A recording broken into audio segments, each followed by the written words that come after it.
Who is eligible to establish and contribute to an HSA?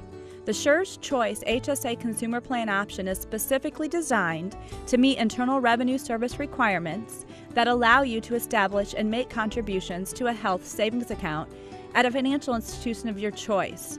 You cannot open an HSA or make contributions to an HSA if you are enrolled in a health plan that is not a qualifying high-deductible health plan as defined by the IRS. A qualifying high-deductible health plan is one that does not reimburse covered medical expenses, except dental, vision, and preventative care expenses, until a minimum annual deductible established by the IRS is met.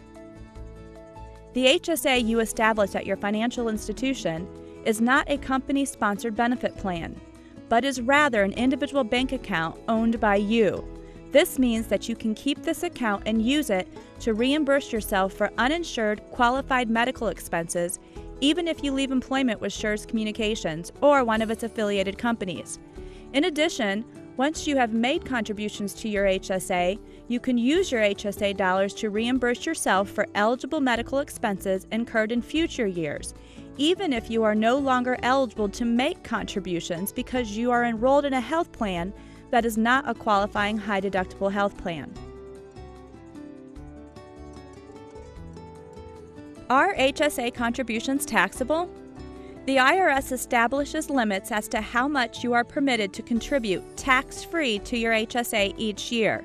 These limits are based on your level of coverage, single or family, in a qualifying high-deductible health plan, and are published annually in IRS Publication 969. Additionally, annual contribution limits are prorated monthly based on when you become eligible to establish and contribute to an HSA. Contributions that exceed these limits are subject to income taxation and a 20% excise tax penalty.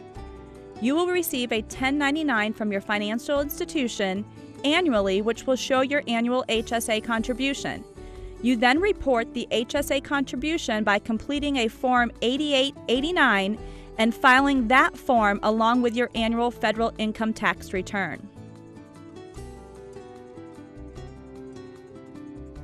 Are HSA earnings and distributions taxable? The Internal Revenue Code allows for the non-taxable accumulation of unused HSA balances and associated earnings from year to year. You may use your account to pay for your out-of-pocket costs for covered services incurred after you establish your HSA in this plan, as well as for any qualified medical expense as defined by Internal Revenue Section 213D. The amounts you use to pay for covered services and qualified medical expenses are not taxed. However, amounts distributed from your HSA for any other reason are subject to income tax and may be subject to an additional 20% excise tax. In addition, you cannot deduct qualified medical expenses as an itemized deduction on Schedule A, Form 1040, up to the amount of any tax-free distribution from your HSA during that year. Your financial institution will report to you your annual HSA contributions for tax purposes on an annual basis to assist you in completing the Form 8889 required to deduct those contributions.